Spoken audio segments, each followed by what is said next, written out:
Hi, I'm Linda. And I'm Sarah. Are you ready? Oh yeah, I'm ready. Let's get relational. Hi, welcome to another episode of Let's Get Relational. Today we're going to talk about inner peace or finding your Zen place. This is one of those things that's really come in handy in this time of year for us. We've had COVID, we've had quarantine, we've had crazy politics, and we've had the wildfires of Northern California. Yeah. So whether it's the evacuation warnings or the evacuations or the smoke that you can't leave your house because you can't breathe outside, we've had a lot of opportunities to find our Zen place with things.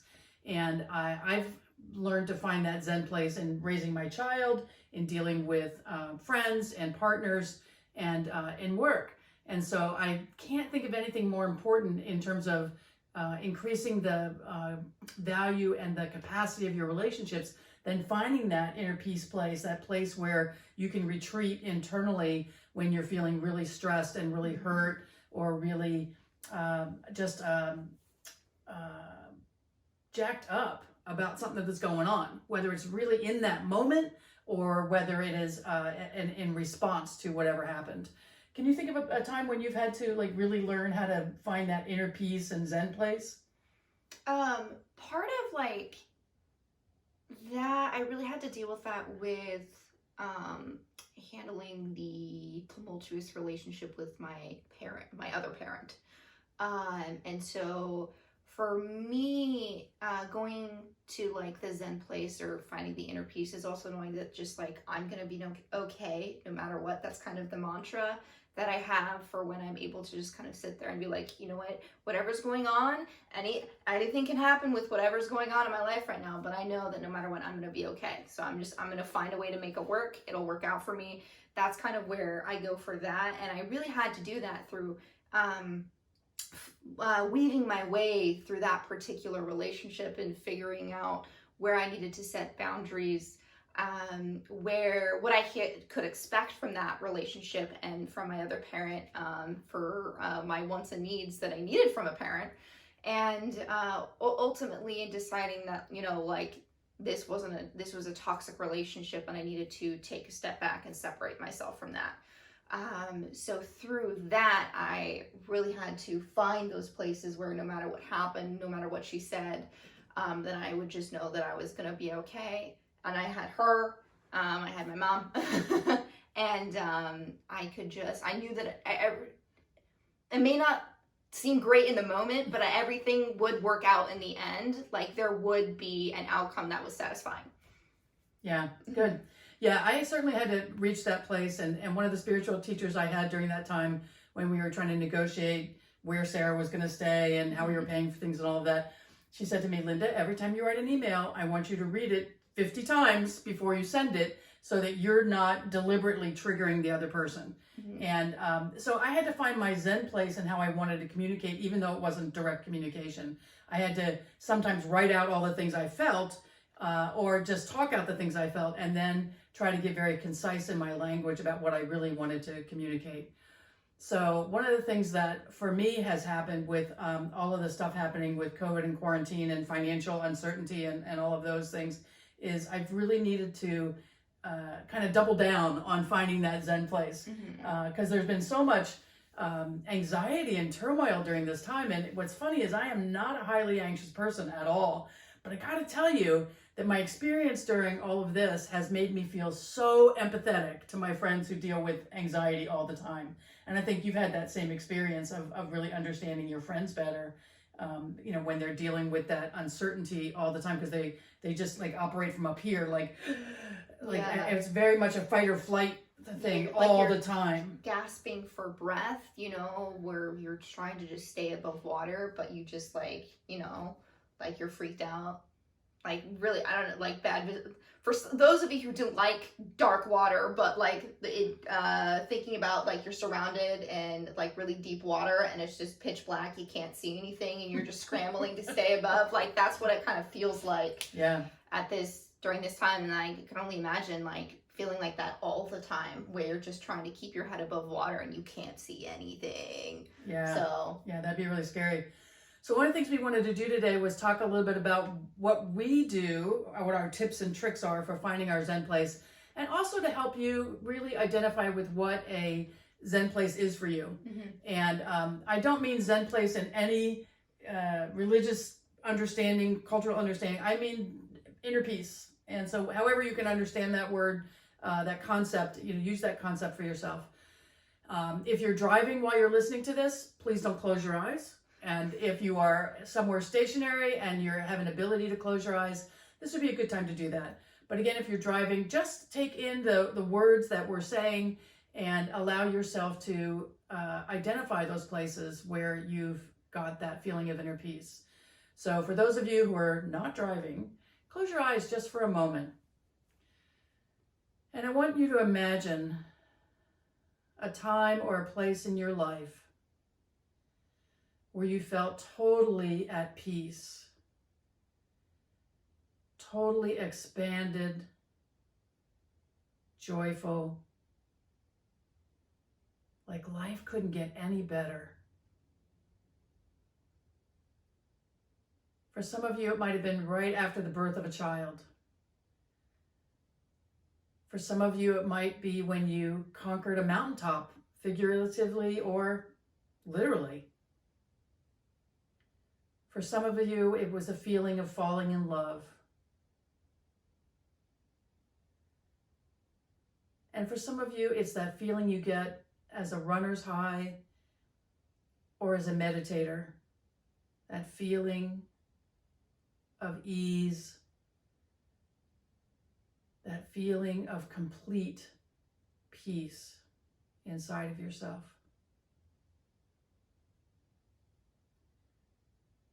And so allow yourself to anchor into that place so that you've got that feeling in place as we continue our conversation today.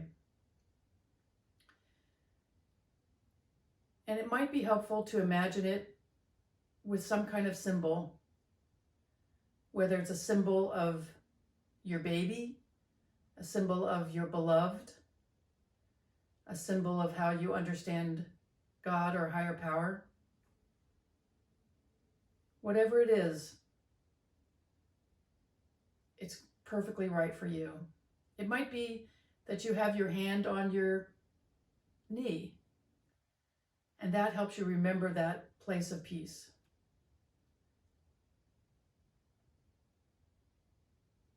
So just take a moment to really anchor in that feeling, and if there's an image or a sound or a color that helps you remember that feeling, keep that in your mind as we continue our conversation. And if your eyes are closed, gently allow them to open. And just feel what it's like to be in that place of inner peace and calm. And you can see that was just a very short time that we took to just calm our voices, the voices in our head, the voices you're listening to, and just get to that place of like, oh, I feel better already. And it doesn't take very long to get to that place. That's the part that always astounds me. People are like, oh, I can't meditate. I can't take 20 minutes to do that. What if you could take a minute? What if you could take 30 seconds and just allow your mind to go a little more calm? How about that? Wouldn't that be cool? Mm-hmm. I don't know. That's pretty cool. Yeah. So I want to just go over a couple of tips and tricks for finding that Zen place, and maybe look at some of the situations where we've used these places. I'm going to start with one that I learned. Gosh, I learned it, must be about 30 years ago now. I had moved cross country by myself, and I was going to have my first Thanksgiving, and I had a couple of invitations, but I didn't know people very well, and so I decided to stay home, but I had some anxiety. And this is before lots of cell phone usage. This is before long distance didn't cost a lot of money. This is before any of those kinds of things. And what I discovered was breathing. Simple breathing helped me get through times when I was anxious. And I've learned to take that concept and use it in many places in many ways in my life. And one of the things that I learned to do was to do it while I'm in a situation. I might be in a business meeting. I might be listening to her being upset with me, particularly as a teenager, middle school, those years. And I could just get to a place where I would just slow my breathing down. And this is the most important thing of all, because you'll feel like when you're feeling anxious and you're not in your Zen place, in your inner peace place, you'll feel like you're operating from up here. Your breath is often shallow. Your breathing might be rapid, or you might not be breathing at all. And so what I discovered was if I would just slow my breathing down, and as you listen to my voice, you hear me just bringing calm in. And I could listen and not have to say anything. And I would just practice. Nobody could tell I was doing this. I would practice bringing in my breath longer and letting it out longer. And so that brought my heart rate down. It calmed my breathing. And it helped me return to that place that I want to operate from. When I'm having a conversation with somebody and it's troubling, or if I'm having high anxiety, I don't want to operate from that place of like high anxiety and anger and emotion and all of that. There are times for that, certainly. But when you're in a situation where you need that inner peace, you need that Zen place, that breathing technique is one of the ways that really works for me. So what's one of the ways that works for you? I think the breathing might be a little more of the unconscious side for me rather than like a totally conscious thing I do. But really, it's just it's again thinking the mantra of everything's gonna be okay. I'm gonna be okay no matter what happens. I'm gonna be okay. And then it's like it's usually this like a feeling will settle over me.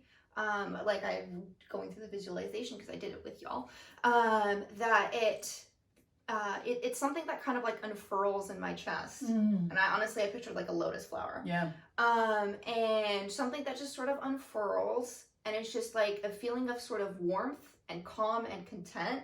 And that's when I know I'm like, yes, we are back. I'm good. We're all good. I'm going to be okay. Yeah, I think that mantra thing is really important. I've used that a number of times myself. I really pushed my limits. I guess it was last year, and I did some international traveling by myself. And not only did I travel by myself, but I rented cars. I navigated all kinds of things in countries where I didn't speak the language. Now, in retrospect, I wish I had looked up the traffic signs. But other than that, it went pretty well. But I was really scared about it before I went, and so I had to really think about the ways that I could take care of myself. So the breathing was certainly one of them, but the other was a mantra. So I remember being in one place last year, and I was walking in an area that's known for bears and rattlesnakes and things like that.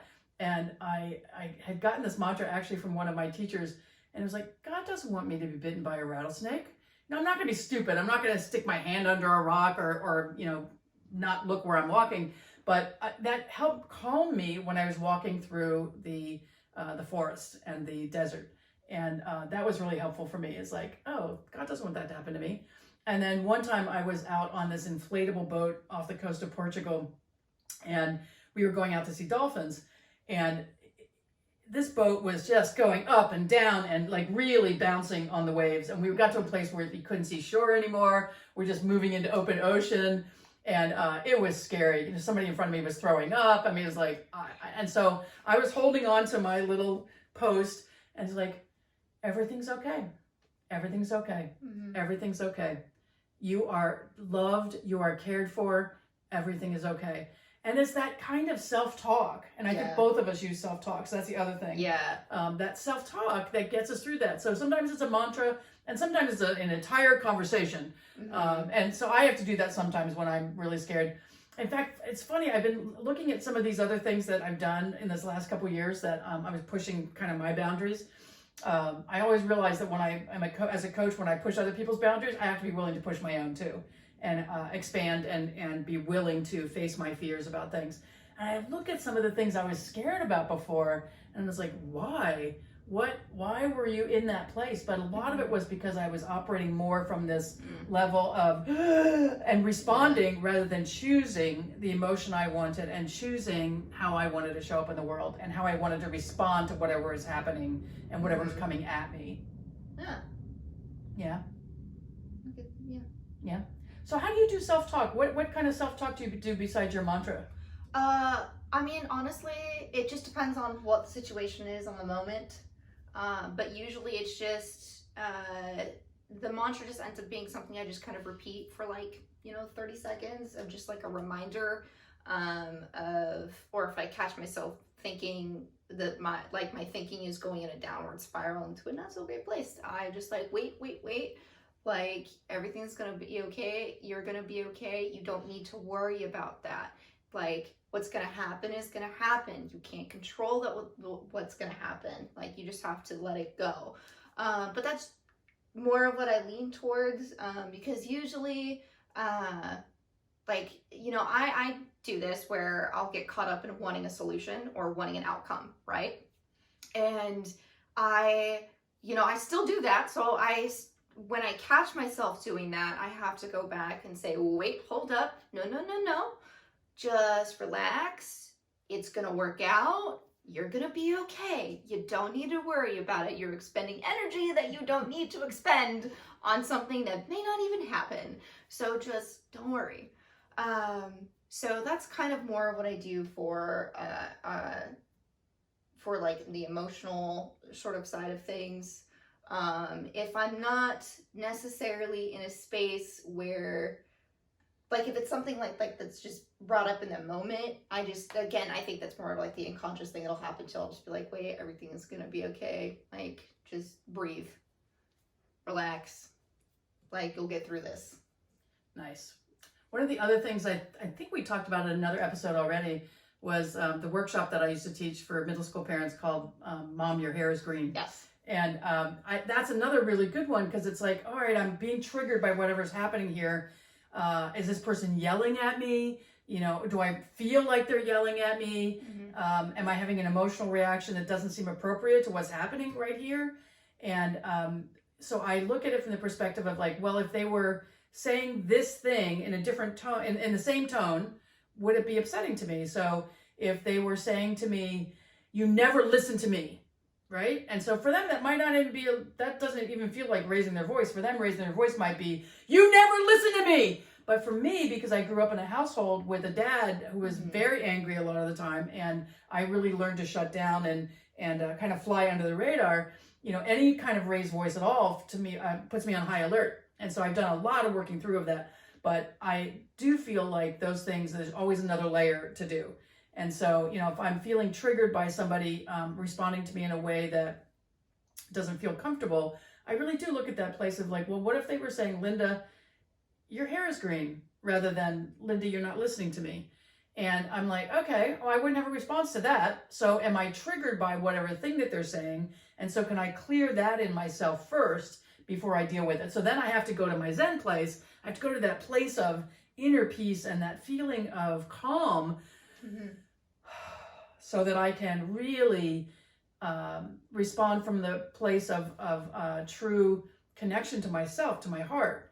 And that has made a big difference for me, is to be able to look at what the trigger is and be able to find that place of inner peace, so that I'm not operating in reaction to whatever's happening, to whatever somebody's bringing at me. I'm really responding from a heartfelt place of care and compassion, because I want other people to feel heard, and I want to feel like I hear other people, and we get caught up sometimes in some of these things. And I have one more tip I want you to talk about. Do you have another one you want to talk about yet? Okay. You can go. So the other one, and I'm pretty sure I mentioned this somewhere before, but I don't know if it ever made a final cut. But one of the things I learned to do was to sit with my, I won't do it for those of you who are only listening, sit with my hand in front of my mouth, so that I wouldn't say anything. And that is really effective, because people don't really know why you're doing it. But if you feel like you're going to want to interrupt the other person, if you feel like that's a pattern you have, you can just sit and just be reflective and have your hand kind of easily, casually in front of your mouth so you don't open it. And it's like, so that actually helps me go to my Zen place and not be reactive.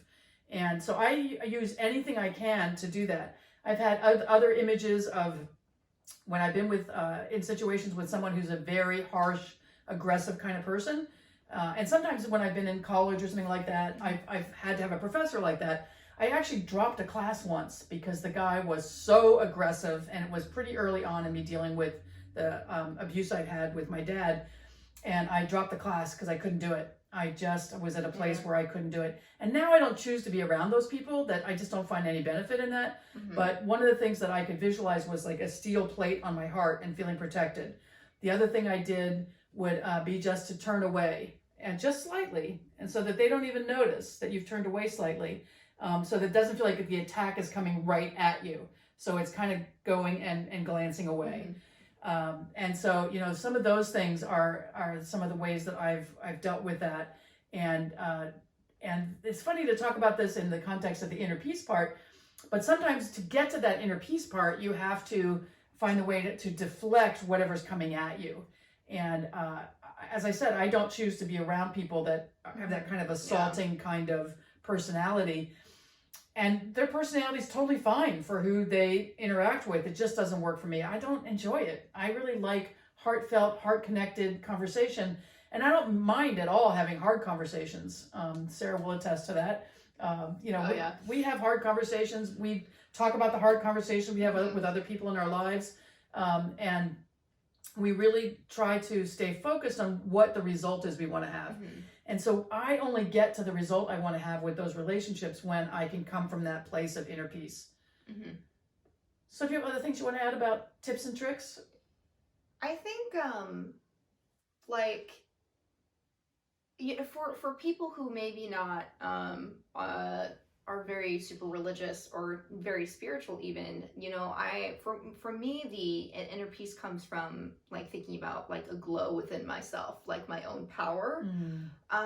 So like that's where that kind of stuff comes from, where I can protect myself, where my own energy, my own power, that's like a light within me, is what can protect me. So like, you know, just like imagining like a glow or like an invisible like energy shield around your body, just to be able to protect you and deflect anything that comes off of you. That's kind of how I imagine that. And so it's just like, you are powerful, you are amazing, you are your own god, goddess, deity, whatever you so choose to call yourself. That like you have your own power, and you can use that power and bring that forth to be able to protect yourself and bring that sort of lightness, calm, a feeling of contentedness to yourself, and wrap that around you as like a warm, protective cloak. I love that. I love that. One of the things that, this is years ago, we studied with the Brahma Kumaris, who are the largest women-led religious organization in the world. And they teach a form of open-eyed meditation, which is super helpful. One of the things that they said was, can you imagine being in a stressful situation, like in the supermarket line, and you're wanting to meditate, but you feel like it would be kind of weird to just close your eyes and, you know, go to your place. So they teach this open-eyed form of meditation where you can just focus on clearing your mind and calming yourself. And they are some of the most loving people I've ever met. And they have this place of this calm inside themselves, and a detachment, but a very deep spiritual attachment, you know, so that you feel spirit moving through them. And for those of you who are more religious and spiritual, you know, I highly encourage you to find that place with wherever your spiritual beliefs are. That's a really powerful thing. And I love what Sarah shared with that inner glow and wrapping it like a cloak around you. Like the imagery of that is so beautiful. And I think if we could wrap people in that cloak of light and openness right now during these crazy times, that it would make a huge difference for people. Oh yeah, of just a feeling like you are, because part of that inner power is going to also shower you and swaddle you in love, right? And affection, and like, because you know, the true like inner power is just like a part of you. So like that's a way of loving yourself, of protecting yourself, is wrapping yourself in that, and like your own embrace. So like being able to feel that and walk around feeling that. Actually getting a little misty-eyed because it's been a difficult couple of weeks for me. That like, I don't know, like I just felt that like come over me again. Like I haven't felt super, you know, aligned for a little while. So like, thank you for that visualization, Mom, because that actually helped open something in my heart again. Yeah. I can go cry. Yeah, it's okay. It's okay. So. Yeah, I love that being swaddled in love, kind of, you know, being swaddled in love and light, and just having that sense of being taken care of, and you're taking care of yourself, but to be able to just come back to that sense of that who you are is just fine. You are so loved, and you are so appreciated, and you matter, and that's the piece that we forget sometimes when we've broken up with a partner, and you know, we have to come back to that place, and you've got to come back to that place of knowing you're okay. And the whole pandemic and everybody's reactions to it and the isolation, all of that, has certainly more than once brought me to a place of really doubting a lot of things that I was real sure of before. And so for me, to be able to go back to that place of, no, you are loved. This is your Zen place. Only surround yourself with people that make you feel expanded and good about yourself. And if you have to be around people that don't make you feel that way, then what do you need to do to protect yourself? And how do you allow yourself to be held when you're in that kind of position? So the things that we're talking about are really great for whether you're dealing with some physical pain or emotional pain. I have a brother who has had double knee replacements. He's had all kinds of other physical kinds of things happen to him. And he always does the bare minimum of drugs, not because he has a drug problem, but because he really believes he can manage this with his mind. He's way better at this than I am. But he's found a way to just go into that Zen place, that inner peace, and calm himself and calm the nerves. Last year I got really sick after the fires here in Northern California, and I had a moment where I had a bronchial spasm, and so everything just froze up and I couldn't breathe. Scariest thing in my life. I ended up in urgent care that morning. And what I realized in those days I had ended up with asthma and bronchitis because of the fires. What I realized in those days of not being able to breathe, and I'd never had that kind of experience before, was that I had to find a way to calm myself. So that when it started happening, if I gave into the terror, because it's very scary to not be able to breathe, then I knew it was going to get worse. And so for me, I used a lot of those calming techniques to find a place to find my breath and not get frightened by not being able to find it in the beginning. And so, you know, physically, I've also had a couple of things this year that I've had to deal with some dental issues, and for some reason I can withstand a fair amount of pain, but for some reason that dentist puts their hands in my mouth and I start to feel like panicky, right? And so I really learned how to get to that place. I would have in one ear really calming music so that I could hear what the dentist was saying to me, or the oral surgeon in one case. And then I had something in my pocket that I was holding on to, and I was practicing my breathing while they were in my mouth. Because I said to the oral surgeon on the one time, I said, well, what do I do if I'm feeling panicked? And all I wanted him to do was just say, like, raise your hand or something. He says, well, I don't know if we should do this. Maybe I should just put you under. And then if we're going to do that, then you have to come back another time. And I'm like, no, I got to get this done because I'm in so much pain. And so I had to learn how to do that. And so I did. And it was a great experience in a lot of ways of just realizing how much physical pain and emotional pain can be helped with these kinds of strategies. And for me, a lot of them, if I can walk by the ocean uphill, so like in our Marin Headlands and some other places where I get to walk, it makes a huge difference for me. There's something about the rhythm of the ocean and my breathing that happens in those kinds of situations that I can let things wash through me.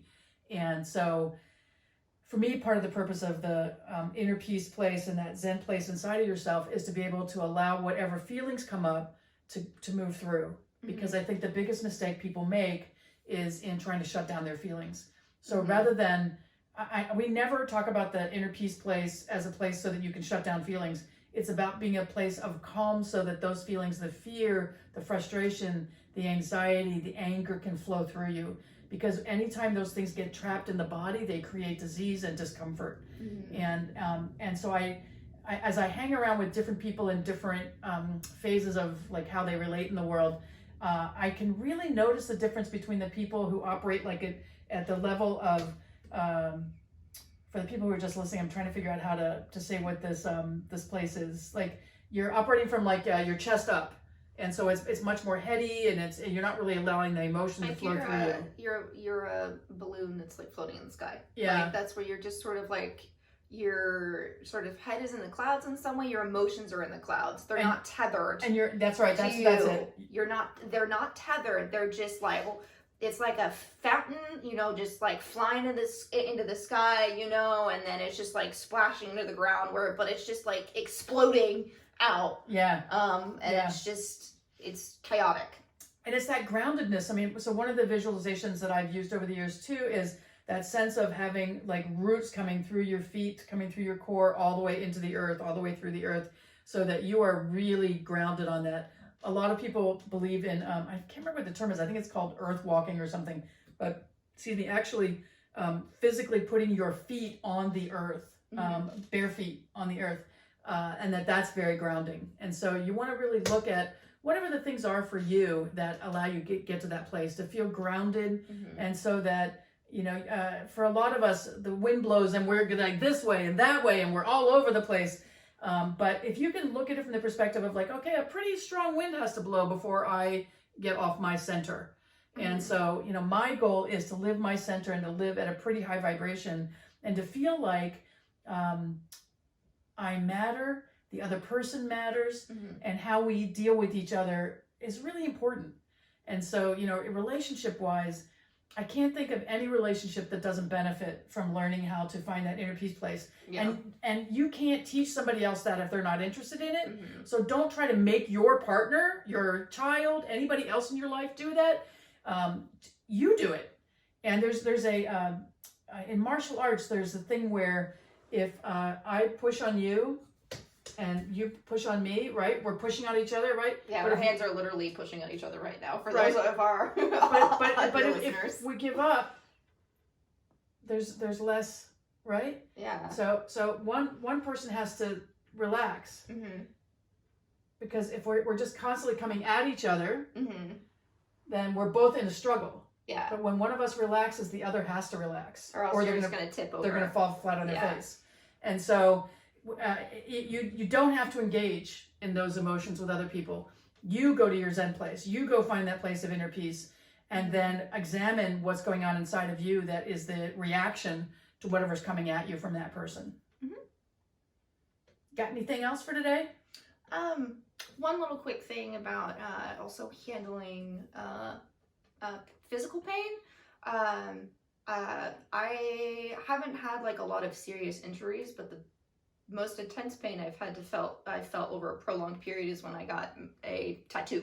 I have two of them, but one of them is like much bigger. And it was her very first one. Yeah, like the size of like a regular like letter card, like a card kind of deal. Like that's how big it is, and it's on my back. And with that, my go-to place for dealing with physical pain is to just kind of drift into la la land. So I just dip into my imagination, and sort of I'm like detaching myself from the ground and like the physical body, so that I can just float into somewhere else. So I'm not attached to the pain. So that's how I've kind of navigated like being in intense pain, and like being able to work through that. It's just like not so much like drifting off and like not feeling my body, but just like drifting off so I don't have to feel the pain. And when I can come back, like I come back and I'm like shaking and I'm cold, and like there's still shock of the body, but like I don't have to feel the pain so directly. Yeah, it's funny because she's so much better at this than I am, because for her 21st birthday, we got matching Hanu turtle tattoos. Mm-hmm. Oh my God. I'd never had a tattoo before, but I like the idea that she had come to me and said, I want to get a tattoo that symbolizes our relationship. And I said, well, maybe we should both get one. I looked at her like, are you an alien? What did she do with my mother? What have you done? Have you been replaced? Yeah, no kidding. I never had any desire of a tattoo, but there was something that felt really good about that, really symbolic. But back to the pain. Oh my gosh. I and it's a tiny little tattoo. It's like this big. I mean, it's like what was it? Maybe like half the size of a coaster. Oh yeah, if that, yeah. So I have not mastered that level of pain she has for tattoos, so that's probably my only tattoo. And I'm good at other things, but there's something about that particular pain for me that I won't subject myself to it. Just like I won't subject myself to certain abusive types of personalities. Mm-hmm. I have learned to deal with people who speak louder, who are more aggressive in their communication, and a lot of it is self-talk, mantras, mm-hmm. and knowing that this won't last forever. I don't have to be in that situation forever. Mm-hmm. So, yeah, that good for you today? Yeah. All right. We love you. Mm-hmm. We look forward to the next time we get to spend with you. Take care. Know that you are loved.